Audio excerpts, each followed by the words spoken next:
to extend my warm welcome to all participants here. First of all, I would like to introduce myself.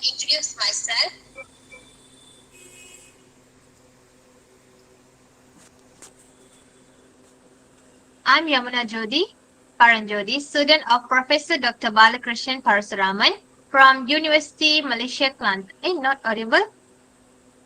How about others? It's audible, ma'am. Yeah, can listen, right? Voice is not clear, ma'am. How about now? Can you all hear me clearly? Yes, we can hear you. Yes, ma'am. We can hear ma'am. Can hear. Thank you, Prof. Thank you. Okay, now can hear me, right? Yes, ma'am. Okay, thank you. I repeat again. I introduce myself, okay? I'm Yamuna Jodi Paranjodi, student of Professor Dr. Balakrishnan Parasuraman from University Malaysia Kelantan, the moderator of today's slot, and I'm super excited about all the amazing conversation on about thesis writing and publication organized by Lavender Literary Club India, Cape Comorin Trust and Malaysian Industrial Relation and Human Resource Association Mirha. First and foremost, I would like to thank everyone in this session for allocating time in their busy schedule to attend this session. Before that, let me have an inaugural speech by Professor Dr. Balakrishnan Parasuraman, patron and co-organizer of this seminar, who is the advisor of Bursa Young Investor Club, BYIC, President of Malaysian Industrial Relations and Human Resource Association, MIRHA, Professor Human Resource Management, Faculty of Entrepreneurship and Business, University Malaysia Kelantan. He had 25 years of university lecturer experience, which 17 years in University Malaysia Sabah and 8 years in University Malaysia Kelantan as professor since 2013. Then, moving to the next, Professor Dr. Bala, also the founding head of International Office UMK, former director of Industrial Linkage and Collaboration Office, advisor of Bursa Saham Student Club, UMK, and Deputy Director of Students Affairs of University Malaysia Sabah from 2010 until 2011. Professor Dr. Balakrishnan, also the Technical Committee of National Consultative Based Council since 2011 till now. And moving on to whereby he is the co-chair, Workers' Participation Study Group, International Employment Relations Association, International Labour Organization, Geneva. Professor Dr. Balakrishnan also invited as visiting research fellow University of Coringan, visiting professor in University of Indonesia, and visiting research fellow University of Wollongong, Australia. Also, a visiting professor from Waka University, Japan. Last but not least, he also invited by RTM to RTM1, TV3, and Hal Idra, Astro Avani, Astro Wanavil, and Tia Charaga for talk show on entrepreneurship, business, human resources, and industrial relations. The floor is yours, Prof. Dr. Bala. Okay, thank you very much, Jody, as a moderator of the day today. Can you all hear me now? Jody, can you Yes, hear? yes, sir. Yeah, Okay, yes, okay. Prof. Thank you. I'm actually currently now in Kuala Lumpur, but my university is actually in Kota Baru, 1 hour flight from Kota Baru to Kuala Lumpur. So normally weekends I will come back to KL. First of all, I would like to welcome all the participants from India and also from Malaysia, and I think some from other countries. I'm very glad to see we have 100 participants in this room, which include also the distinguished speakers, and also I think participants from the academics, students, and also I think some students from bachelor, masters, and PhD. As you know that we're organizing this conference virtually. I hope by next year, we are thinking to have more face-to-face, what you call international workshop. But on the other hand, I think virtual workshop already attract many scholars to come and enjoy the day. Today, we also got speaker from my colleagues from University of Malaysia Kelantan. She is head of department from Faculty of Entrepreneurship and Business, together with another my friend also from Dr. Maniarsi from Cyberjaya University, which I also adjunct professor from the Cyberjaya University, which is located in Putrajaya, Cyberjaya near Kuala Lumpur. I would like to welcome to 3-day international virtual workshop on thesis writing and publication. I think which organized by Lavender Literature Club, India, Cap Comorin Trust, and Malaysian Industrial Relation and Human Resource Association, Mirha. And especially I would like to thanks to the president of Lavender Club is Dr. Frank Jason. I think he was in this room. And also Dr. Regina Arazadin, also president of Cap Comorin Trust. And of course, I am the president of Mirha. This is actually collaboration between two countries, which I think I would like to say especially here, Malaysia and India collaboration. And of course, we also got collaboration from Indonesia. And very soon, we may have speakers from Africa will be joining us soon, because some of my students also from working in Africa. So I think should we collaborate all these countries so that you have more and more network. I just like to mention about the networking. Actually, networking is very powerful. During my days as a lecturer, very young, when I was a tutor, a young lecturer, I was looking for the network. So what I do actually, I went to the conference last time, face-to-face conference, and I make a lot of network with scholars in my area, actually, industrial relation and human resource. And that's how I end up to see many scholars around the world. And I like to go and see them, and I spend a lot of money by own expenses, go around the world and meet people. Sometimes you all think that only publication can enhance your career. Actually, not true. You need to have collaboration. Through collaboration, you can enhance your papers. Now, most of the journal in the world now looking at collaboration. I hope the Indian scholars, especially from India continent, you are the actually champion now. You are the big country in the world.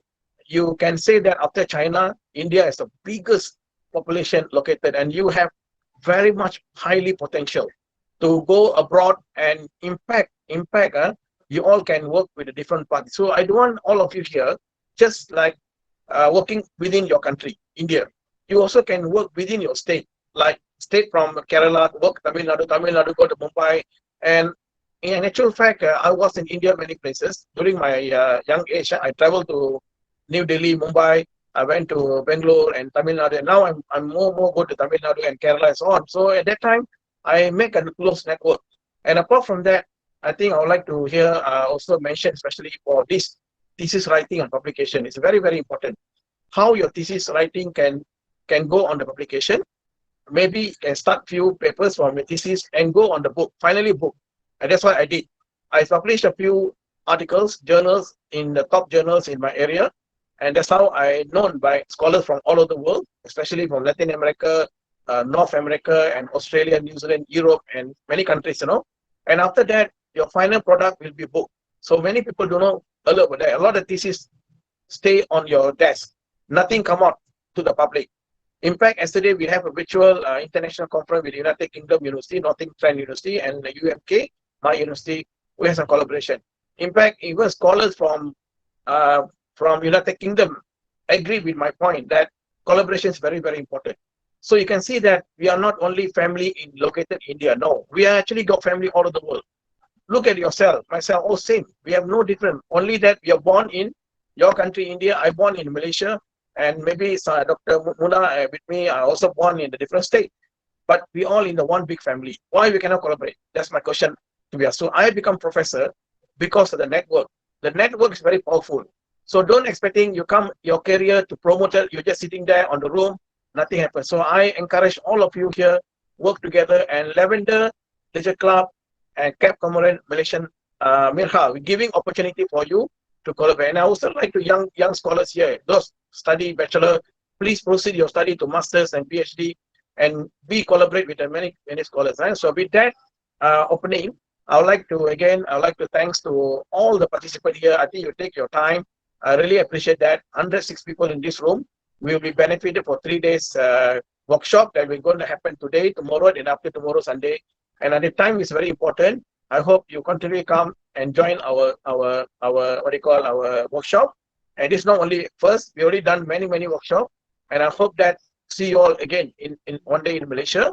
And also, I would like to see you all in India. With that, I think I would like to enjoy the 3 days workshop. And I would like to pass this one again to Jyoti.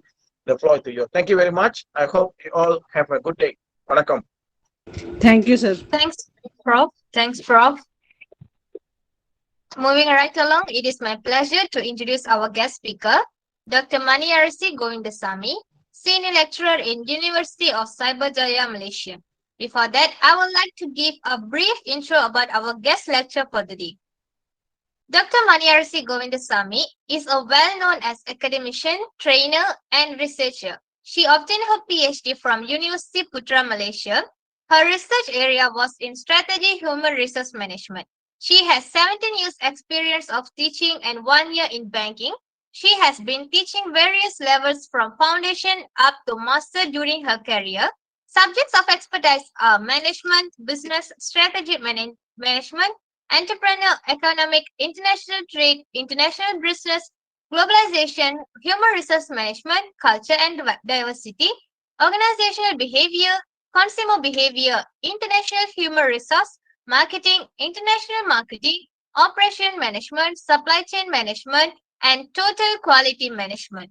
She is also a certified examiner for Cambridge A-level business studies subjects. She is actively engaging herself in research in management, human resource management. She is known to be effective and efficient in her delivery, friendly and approachable. She has substantial experience in supervising 100 undergraduates decision, 30 postgraduate projects, and 50 entrepreneurial projects for diploma. Besides this, she also actively engaged herself in training and had a training many corporate organizations.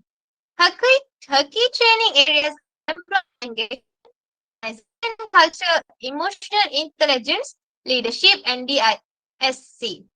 She also very keen in researching and has published few journal articles in notable journals. Her key areas of expertise area in research are performance measurement, organizational behavior, entrepreneurship, and human resource management. Ladies and gentlemen, please join me in welcoming Dr. Maniarsi Govindasamy to the first lot of thesis writing and publication. Dr. Mani, are you there?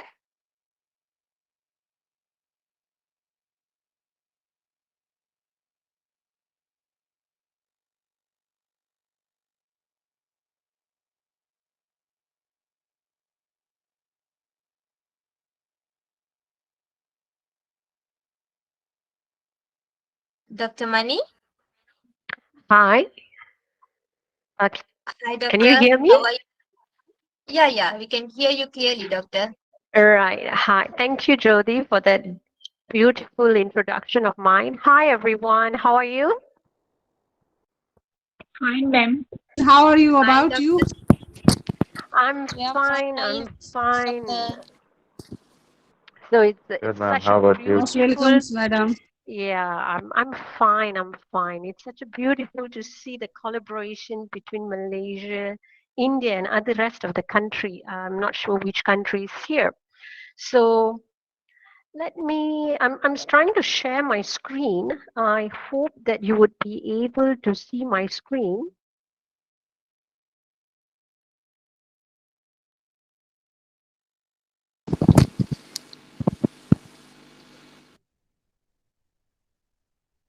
Okay, can you see my screen? Yes, ma'am. Yes, madam. Okay, all right. Yes, ma'am. So, my research area will be more towards qualitative research design. Okay, perhaps we have many times heard about a quantitative research, but very few of us may be very much interested to qualitative research design. I'm not sure how many of you have done qualitative research. Anyone in the floor?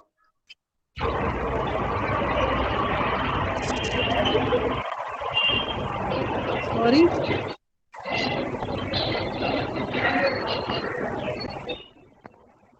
Anyone have done qualitative research?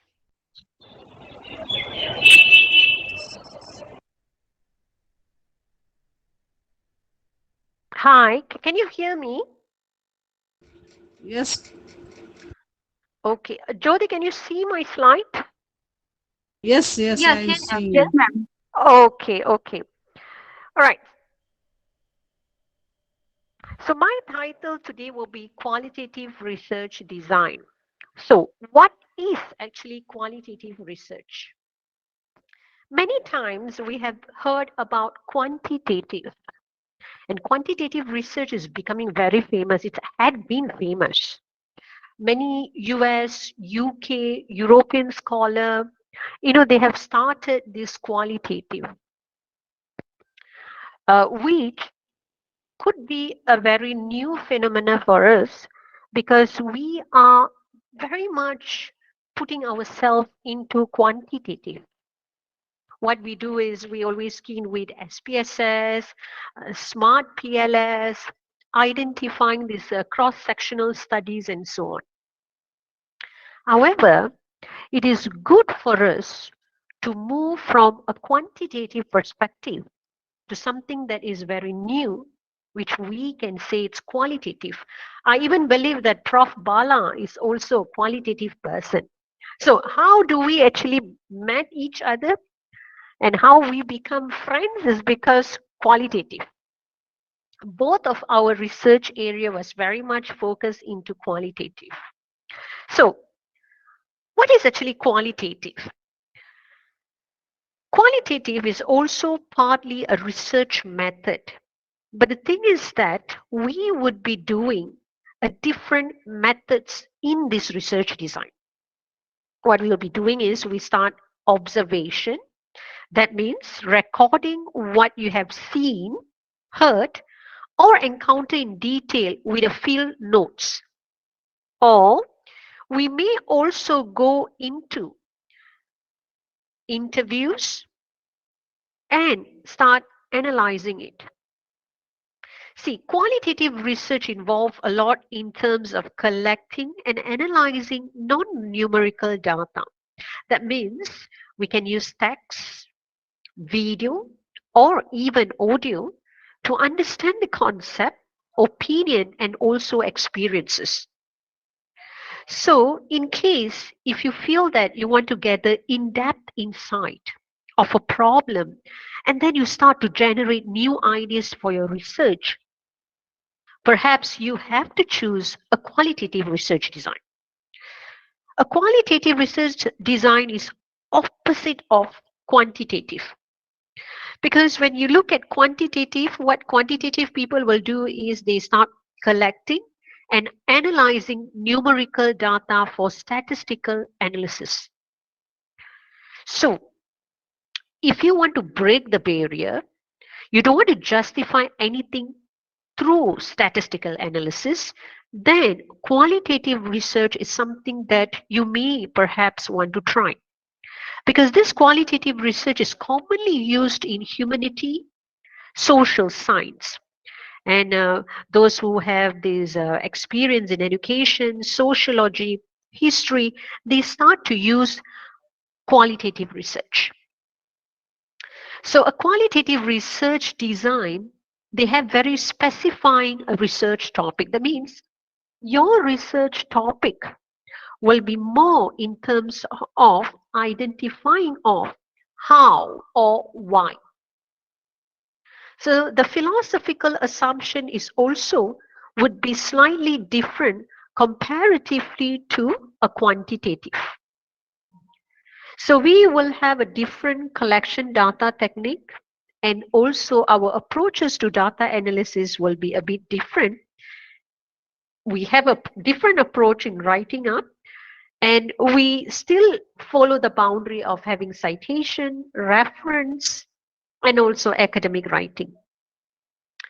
But then a research design is always provide a roadmap for the entire project. And I do believe even as a qualitative, we must have a design of it.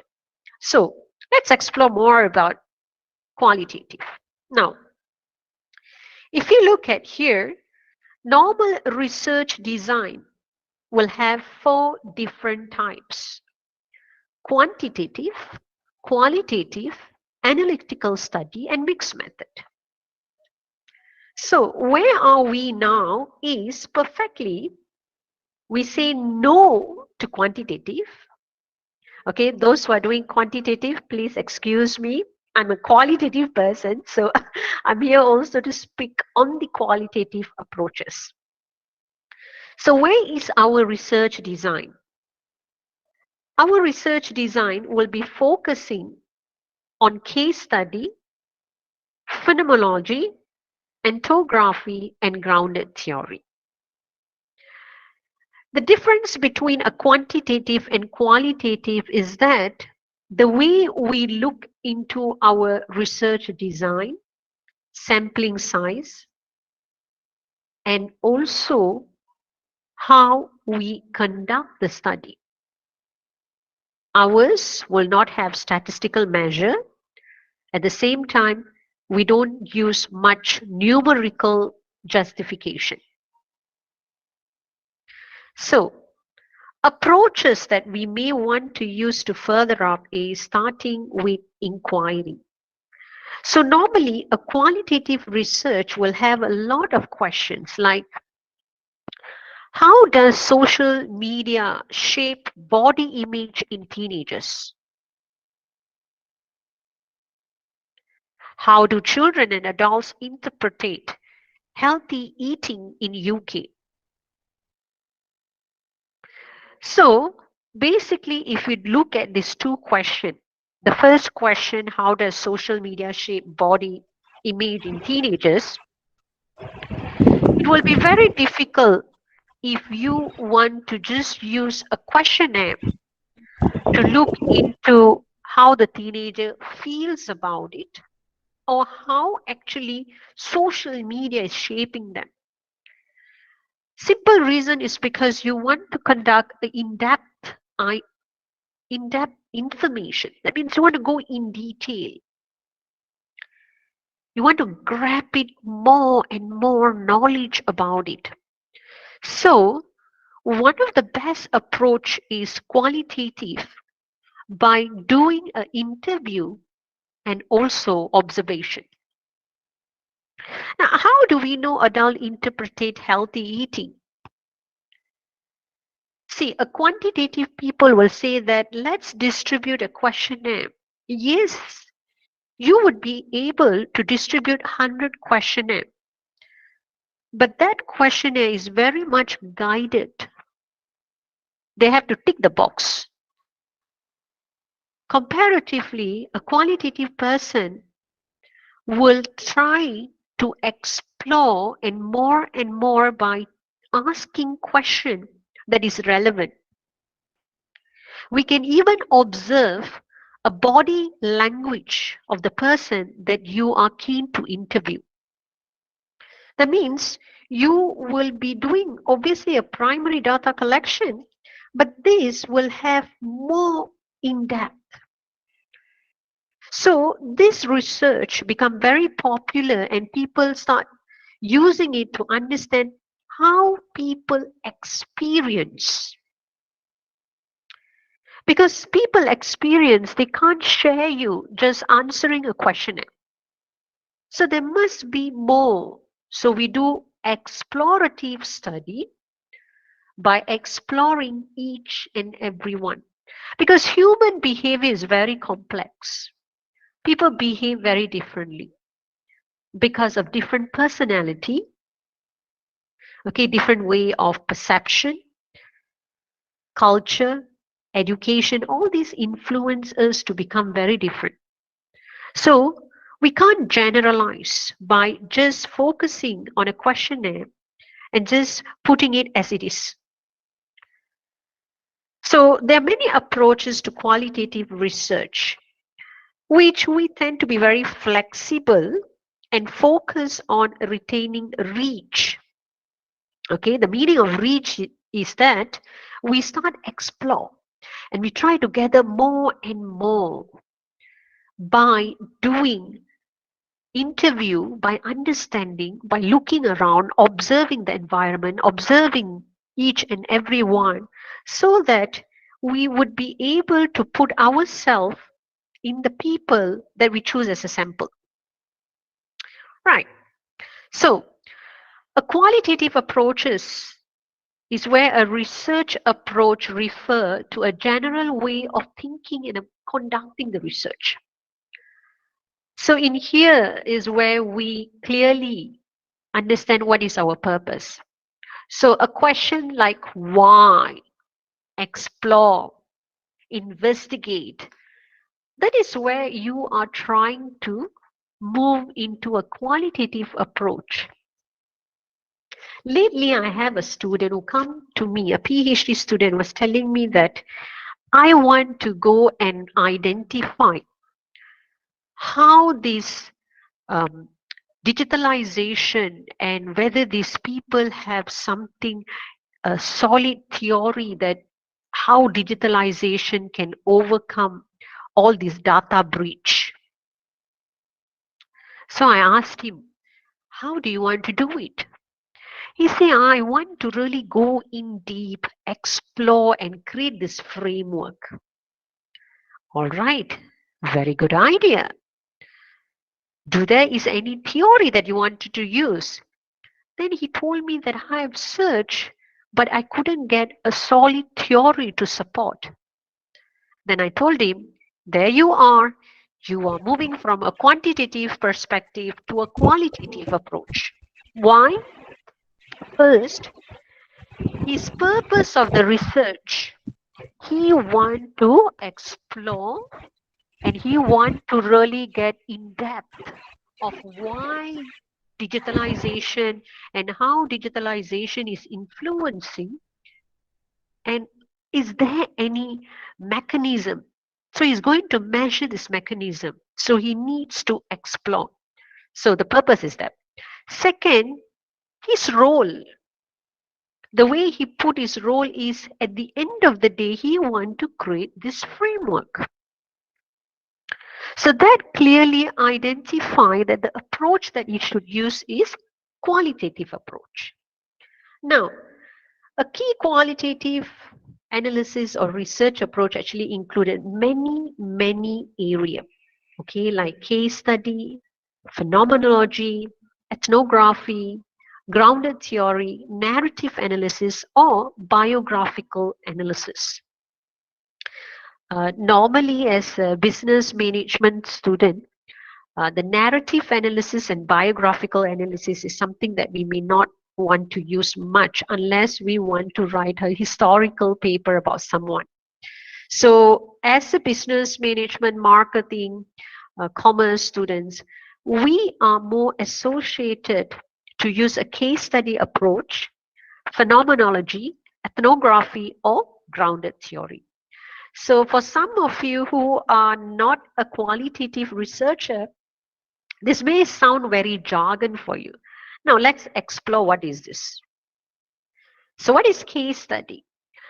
Now case study is actually to describe a unit of analysis. Now what is this unit of analysis? Example, a case exploring postgraduate students' experiences or satisfaction of quality of graduate education at university. So the unit of analysis is definitely a postgraduate students in that particular university. So which university? That's the question. Maybe a Cyberjaya University. Now Cyberjaya University become the case. You are only going to explore postgraduate student experience in that university. So that university postgraduate student is your unit of analysis. So when you are focusing on one industry, in one industry, you are focusing only on one organization or company, that will be case study. We can even do multiple case study. You can even put the graduation, a quality of graduate education at universities in Malaysia. Then under the scope of universities in Malaysia, you can choose which university. But then you have to have a solid frame. And in the solid frame, you may actually justify newly started university, matured university, or a university, quite old university, which is already crossed like 30 years, 40 years. So this is how you can frame, and based on the frame, you can get into the case study. So this is a very common type of qualitative research approach. Even I, for my PhD, I use case study method, and I use multiple case study method. That means multiple case was being used. That means I have about 16 organization. I study the same thing, the same question, but 16 different entity. The second one will be ethnography. Now, ethnography research comes from a very social, culture, or anthropology part of it. Even us as a business or management, we also can do this ethnography study. This study is also will have in-depth description of people by having participants' observation. So let's say if you are doing some observation to immerse, that means understand, to see what they are doing, to understand someone's culture, to understand how they behave, then ethnography could be a part of your study. So you need to spend a significant amount of time in that particular field. You have to keep follow up, see what they could do, what they are doing, what is their routine. So this is also could be like a phenomenon study in their social and their cultural context. Example, I want to study on female empowerment in India. So what I do? I take a flight to India, stay in India, and start looking into it. But at the same time, you see, how do I want to differentiate? How focus I want to look into? City, urban area, suburban, rural area. I have to put a geographical location into it. Then from there, I will do this study. So the phenomena study is study that I also start observing, start living in the era that they live in. What they do, I follow them very closely. Observation, observing what they do. And in ethnography study also, you can include not only observation, but you can also include interviews. Beside observing, besides seeing what they do, beside following the routine, you also can ask questions to get a deeper understanding on what you want to observe. Phenomenology is another technique, and this is also interesting technique. See, the goal of this research is to describe participants' experience. So you like to go and ask and keep asking relevant question so that you would be able to make that particular person to explain their experience. So this study actually investigate by describing and interpreting participants' lived experience. Example, what is like to be a university teacher at Otago or some places. After 3 days, you attend this research webinar. You know, I can call individually, speak to you and ask, what is your experience? How do you find the first day? How do you find the second day? What are the differences you think about the first and second?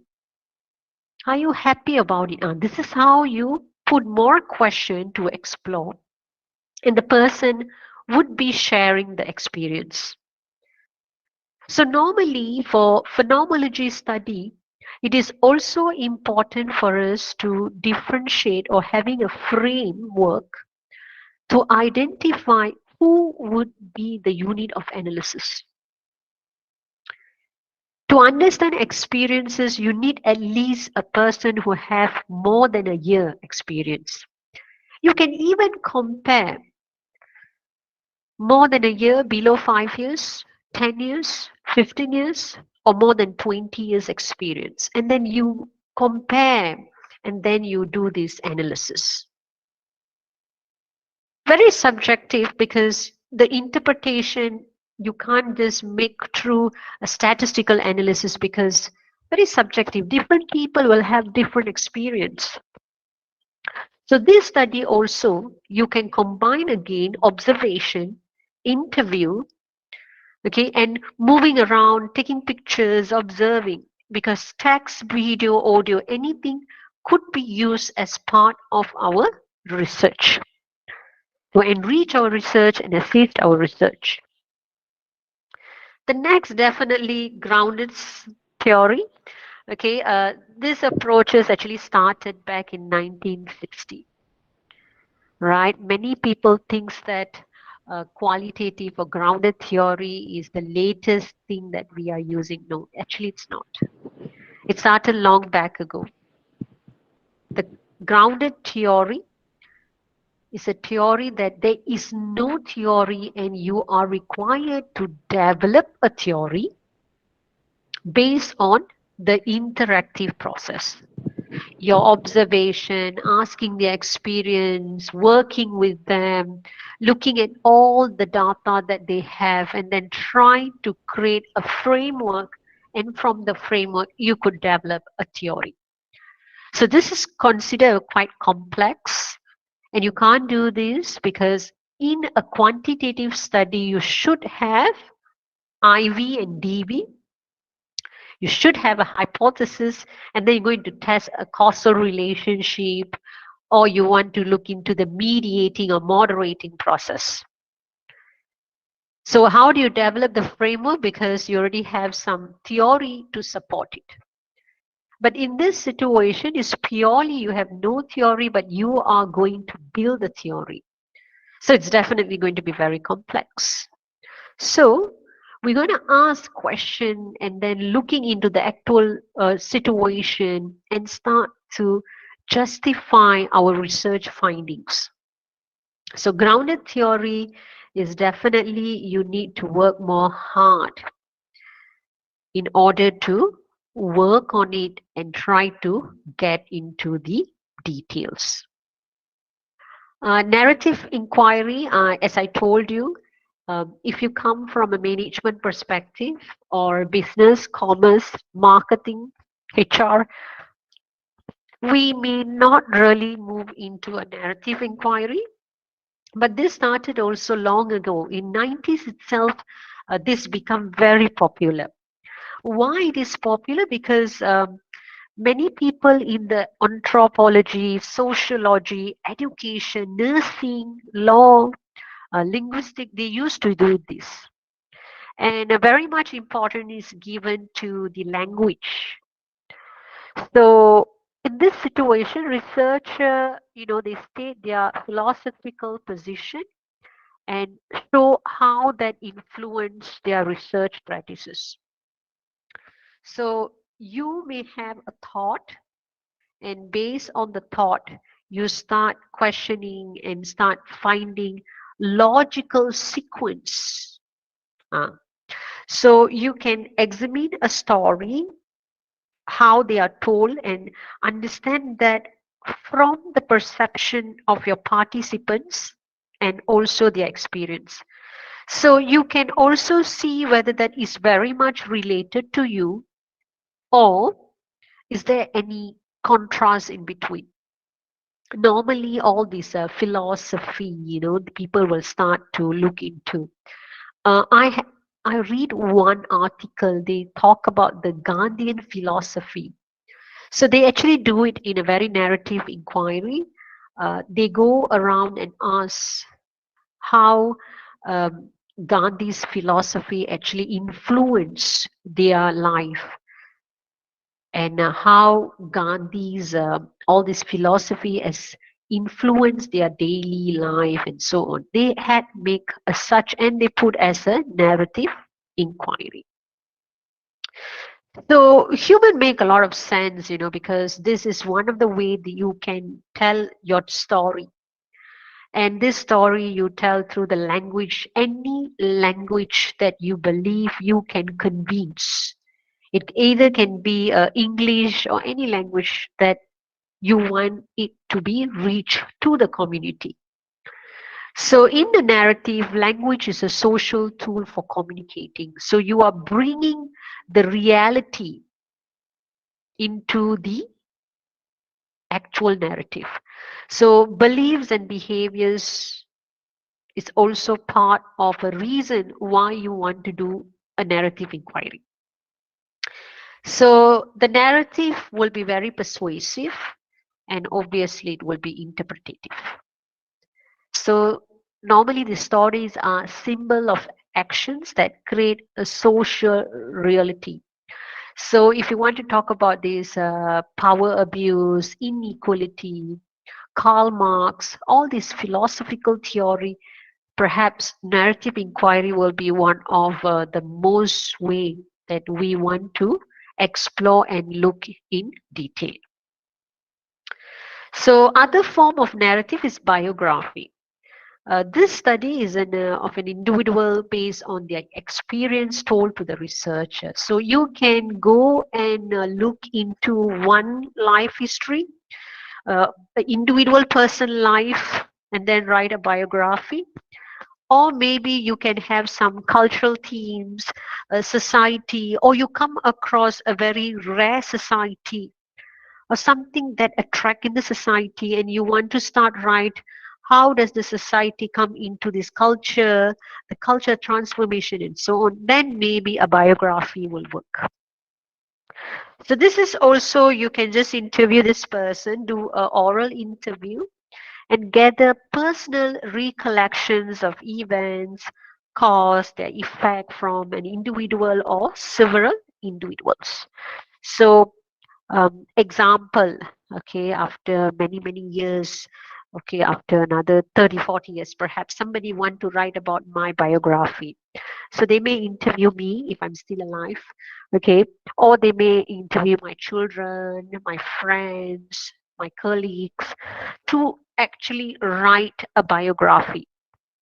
So that person will narratively put it in a word. This is also part of a qualitative research, but as I told you, the narrative inquiry and biography is not much that what we will do, because that is more to history, anthropology or sociology people will apt to do this area. So with that, I end my slide. Thank you. And I open the floor for a Q&A session. And I do believe a Q&A session will be much more relevant so that we can have a lot more discussion.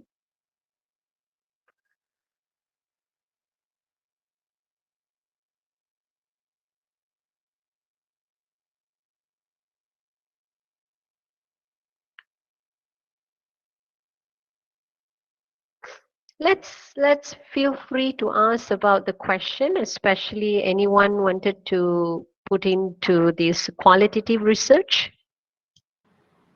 Yeah, hello. Hello. Yeah, ma'am, this is Anil.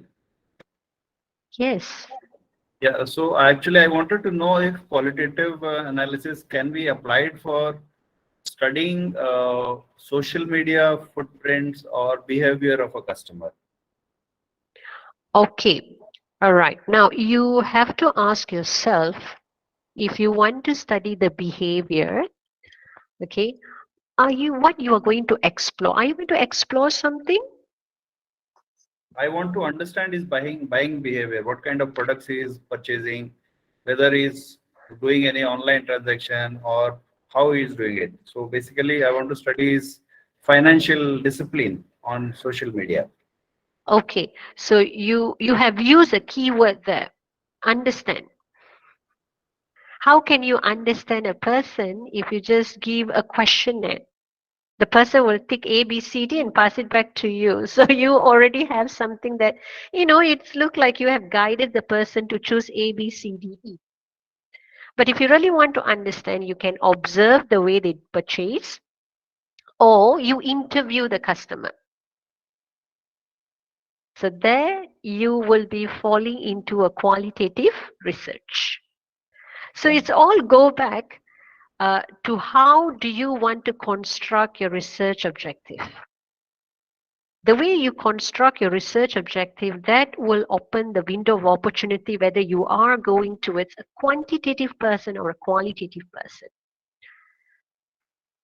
Yeah, the second part of this question is, financial transactions are confidential things. So will he open up and disclose his transactions or the way he is accessing the social media? So that is the second part of my question. Okay, you can use a snowballing technique. Okay, snowballing technique means you choose one participants. The participants could be someone you know. Okay, but no worries, there wouldn't be a bias because from that person you can ask the person to choose another person. You can do that.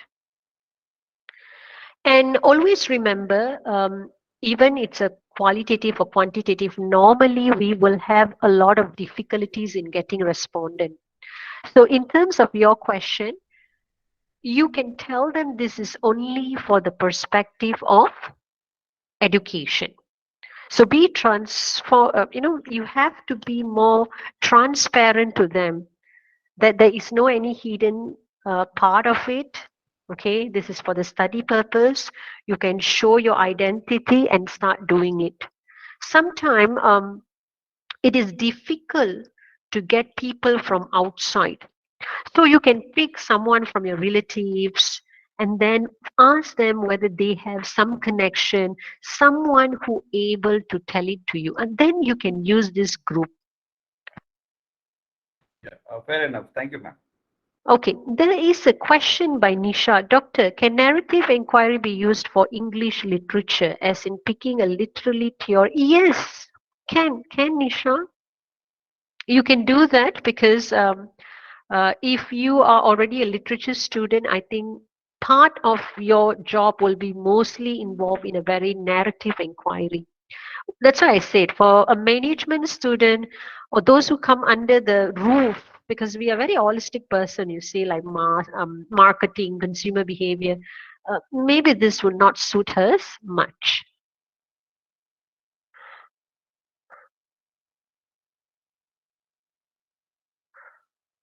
Okay. See, myself, I like to share about myself a bit here in terms of my research. I started research because I came from economic background and I did my MBA. So during both of it, I did quantitative, and especially it was a restriction by the faculty to say that you must do quantitative. So you see, I have started exploring SPSS, and then when I was doing my MBA, a lot of new things come in a way. Smart PLS and all this thing, it's so statistical. But somehow I enjoyed statistic at that moment. As time passed by, as I agreed with what Prof. Bala has mentioned, you go into conference, you meet new people, that's where you get this new perspective, something that is very new, qualitative. And when people present in a qualitative area, I was thinking that, oh, what is this? It was very jargon for me. Then my topic area is performance measurement, and I wanted to do so much for non-profit. So I submit a proposal. My proposal was accepted in this university, but the dean of the research graduate center told me that no, it's not a qualitative, it should be a quantitative because performance measurement. So I was a bit shocked, was thinking that why can't I use qualitative, or something is wrong in my approach. I started, feel very bad about it. But then my supervisor told me, no worries, you have to reconstruct your research objective, research question, and relate it back to the literature. And you would have to justify in your methodology stating why it is a qualitative. Because my question when I sent a proposal was actually so much into quantitative. Then I start learn and explore, attend more conferences, meet with these people comes from a qualitative background and how they work, how is their approach. And that's where it become more interesting. I put in my proposal defense and people accept. My examiners actually convinced why I used a qualitative approaches. So there is, as I told you, I use a multi-case study. So it will be very good if those who prefer or those who want to do a qualitative, go and explore on a qualitative research area. There are many journals nowadays because you want to test on human behavior, you want to see the differences. Qualitative will definitely will give you more deeper understanding on this perspective. So I wouldn't say that quantitative is bad. Quantitative is always there. It all depends on individual researcher on what we really keen and interested to look at. So that's one of the ideology behind qualitative. So any more question? I hope that you really enjoyed the session. Doctor, I have one question. Yes. Hi, Doctor. It's Nazanin. Yes, Nazanin. Okay, so thank you for the informative presentation. I really enjoyed, like, for me, who is so new in qualitative, it was really helpful. Thank you so much.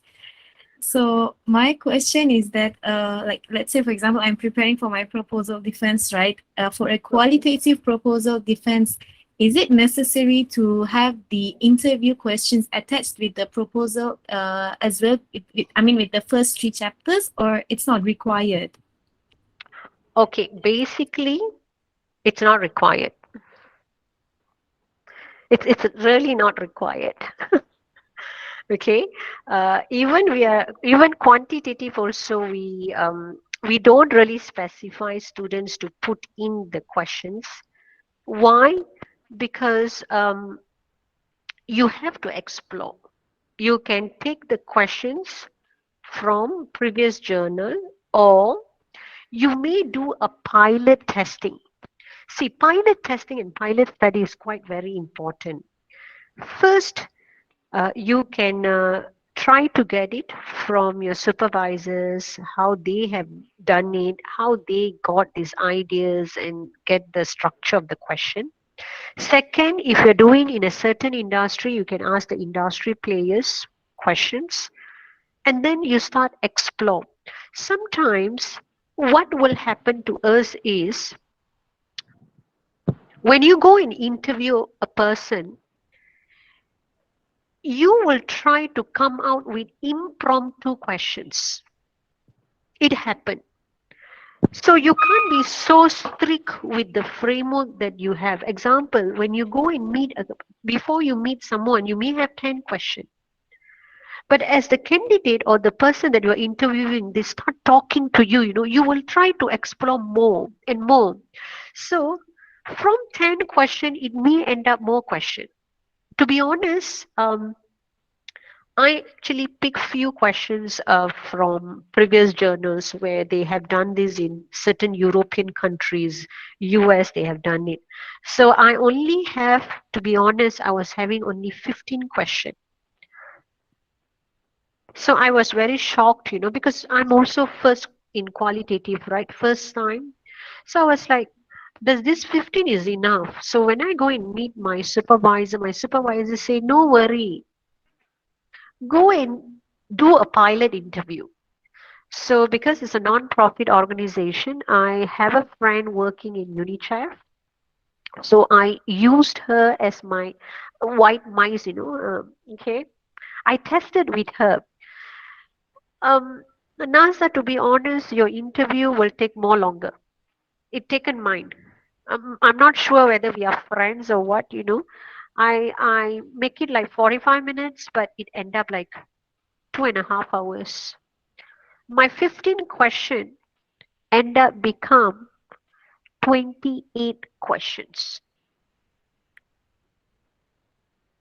So I add on because it's like impromptu. So I add in other question that impromptu pick up, because in qualitative you have to write it, journal it accordingly. What are the question you ask and what are the answer they have given. So I recorded. So it ended up 28, and I thought that will be fine.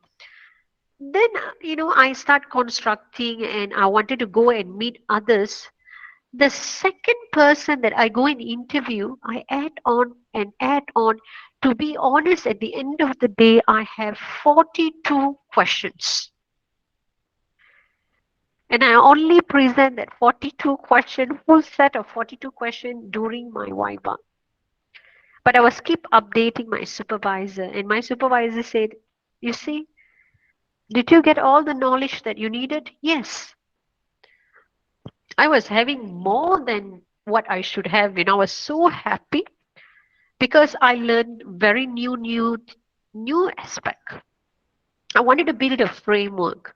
So I actually pick few from certain like balance scorecard and so on. But to be honest, I'm so surprised. I learned new element which I never seen that in any literature review or theories or whatever that I gone through. So no worries, NASA. And normally, NASA, for your proposal defense, definitely we will have like qualitative people who have done qualitative to be as your examiner. Thank you so much, Doctor.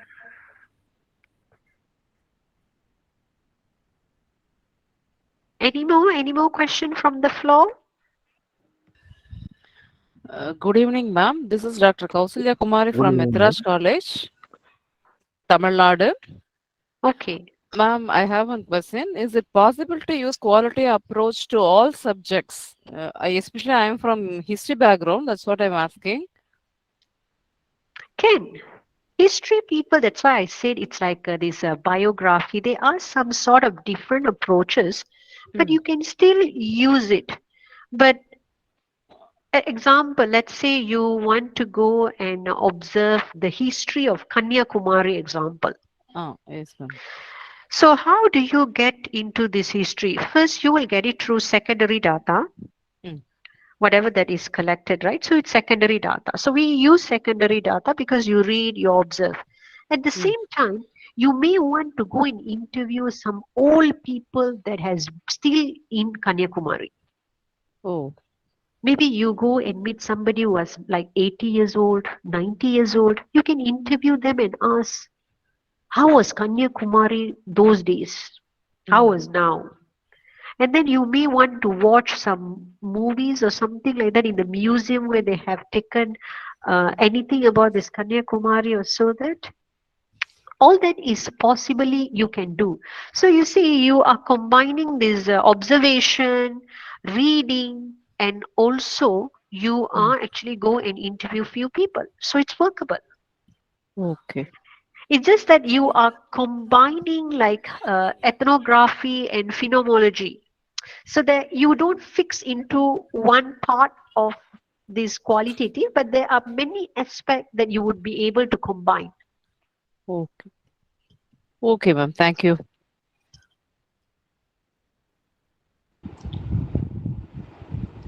Thank you, ma'am. Thank you.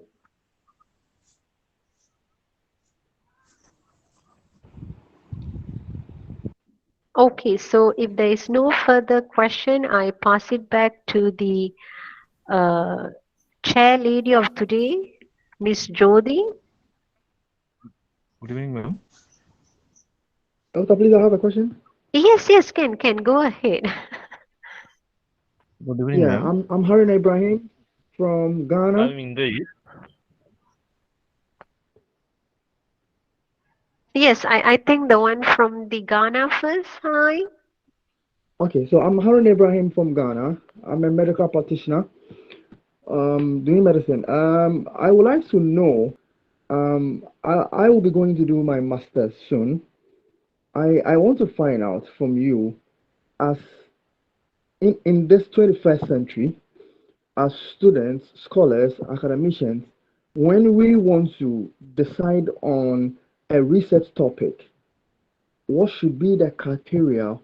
So the criteria in terms of any sensitive topic, any any any groundbreaking research that people will be willing to read and then raise thumbs up to, and then research topics that will solve what problems.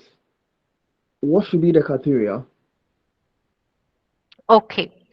Now that's a wonderful question actually.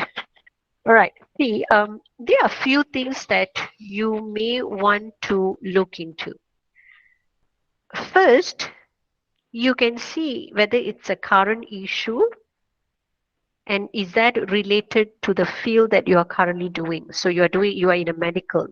So the issue, does it very relevant to the current one? So there must be an issue that you can develop a problem and you want to solve it. But beside that, another angle is your interest. If you're not interested in that particular topic, how far the issue is also, you may not able to digest the issue and adapt the issue. So going back to your criteria first, look whether it's a current issue, it is important to the field of your study, and then see whether you are interested. Sometimes I understand students wanted to do something that, it looks so popular. Not necessarily it need to be very popular. There could be an issue that you are looking into solving it. Maybe, perhaps, I'm just giving some example. Maybe in your country, you feel that this COVID vaccine and how does these medical people want to work on that, because this may be a very interesting, there's an issue, you want to solve the issue, you want to look further. So that perhaps would be one of the area that if you like, then you can pursue. There's no clear cut on how do you get the idea, but the idea should generate something that interests you, and then you explore in that area whether there is an issue, and you would be able to try to get some input to solve the issue. All right? Yeah, thank you. Thank you. Yeah, and then a follow-up, please.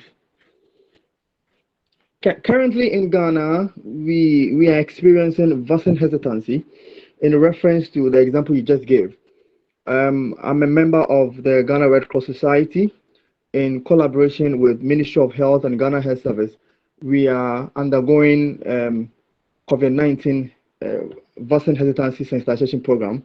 So I'm currently on the field picking data from respondents, those who have not taken the vaccine, reasons why they've not taken the vaccine, their phone numbers, the total number of people living in the household, those who are male, those who are female, those who have taken only one vaccine, and those who have taken 2 doses, and those who are yet to take a booster dose.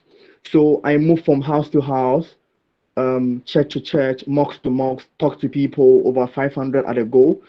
So that is what currently I'm doing. Because we want to know why people are not taking the vaccine, which is a global phenomenon. A lot of companies, especially the vaccine producing companies, want to know why people are not taking the vaccine. So that's currently what I'm doing in Ghana now. I'm taking those data, and hopefully I would like to do that research internationally, which if I'll get that help and guidance from some of you who are already in the academias, I'll be very grateful.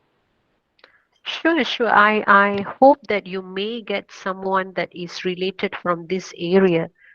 Definitely would be. If there's anyone interested, please contact Ibrahim. Okay. Dr. Maniasi, Yes, Prof. how are you? Are you okay? I'm fine. How are you? Fine. Are you in Kuala Lumpur? Oh, yeah, I'm in Kajang now. Eh, I'm KL now. Sorry, I'm just finished my service lah. Just service. That's why I joined back again. Okay. I think I like to ask one question to you. Yes. When choosing the method, I mean, you told me that just now you explained that qualitative method versus quantitative. Many of us here, I think they are when they're going to choose the method. So, what is your best approach to choose the method? Where they start to choose the method? Which point? Like because this workshop is more on thesis writing, am I right? Are they Yes. going to start on the literature review, like concept or theory, or are they going to start on the research problem issues? Where the point they're going to start to choose, and the appropriate method that can develop a good model, new model that will be suit both method lah. Actually, I don't see that both method have advantage, disadvantage, and both method also contributing to the nation. If you go back to the policy maker in any countries, of course they go on quantitative because they go on the population generalization. Next, qualitative, they said, it can't really, to influence the policy makers. I mean, there's some argument going on. So my question to you is that where are you going to start? What is advice for all of us here? Which point are you going to start? Thank you, Doctor. All right. Yes, thanks, Prof.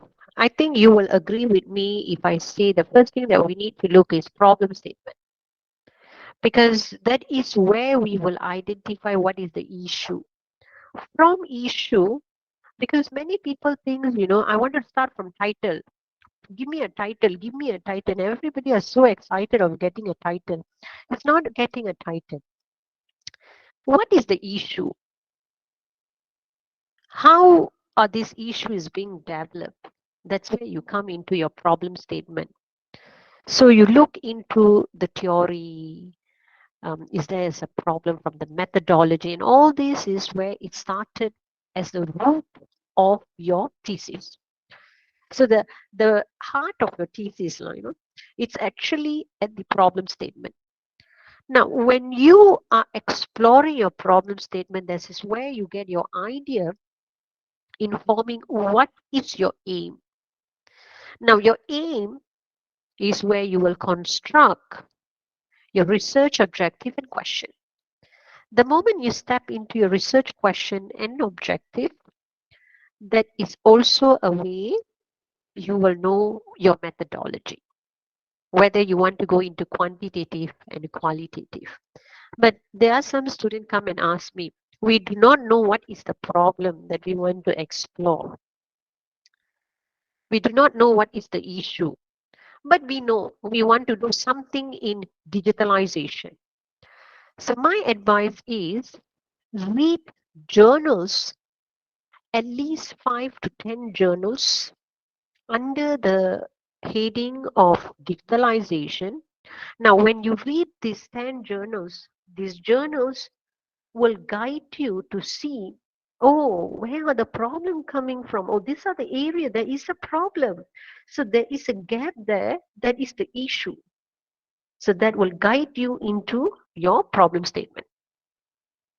Then the step continue back, problem statement, issues, and your aim, and then what you want to do next. So you can't just blindly, oh, there's an issue, okay, I want to write about this issue, but what is your ground of writing it? So talk about, just take a title, not go into a title, but just get some ideology of what you want to do. Like social media means, okay, what do you want to do in social media? Explore. Get some journal, read, and then work on it. So, Prof, did I answer you? Yeah, doctor. My just briefly, doctor. Thank you very much for your. Yeah, it's true. Because many of us thinking that it might start from the from the theory or whatever, but actually you're right. You talk from the problem issues. And, okay, my next question, doctor. According to Geese, Kressel, Miriam, Patton, all these are gurus, qualitative. I think we deal with the big data. Sometimes the data like let's say our respondent 60 people, right? So let's say one interview around 15 pages or 20 pages, right? You go on and on, right? So you times by 60 people, maybe thousands pages by pages. How to reduce? Because reduction is very important. And how you going to analyze data? What is your advice from your because you did case study, I believe that. So it's like say multiple case study or multiple respondent. So how to reduce data? Many people say using NIVO software and so on.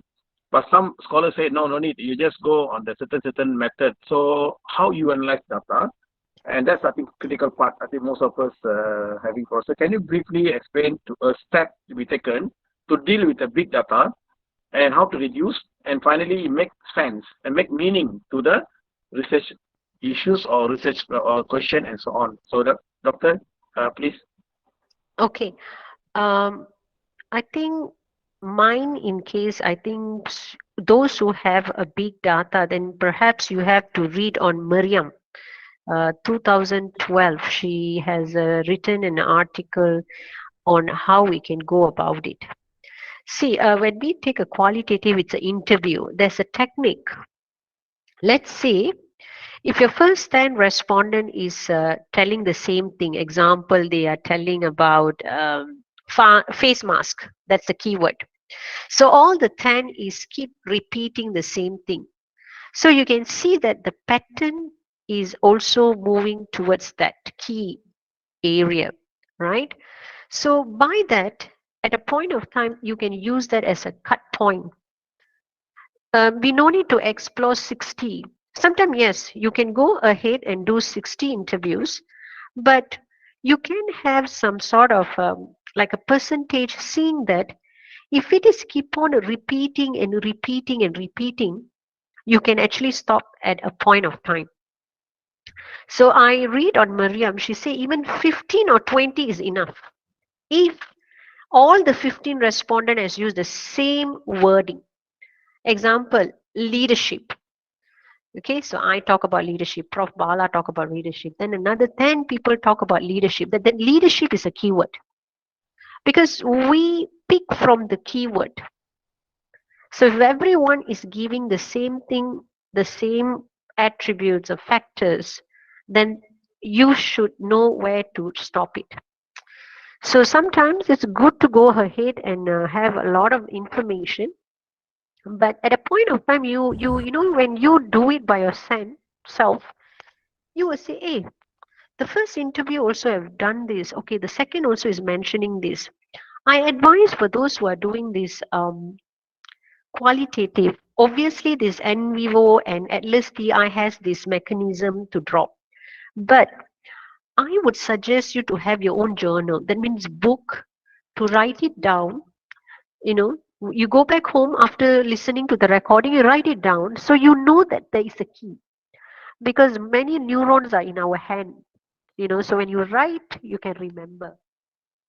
So when you move on to the next interview and the third and fourth interview, you can remember back and you have something to refer. You have written it down there. So there is a point that you can actually stop.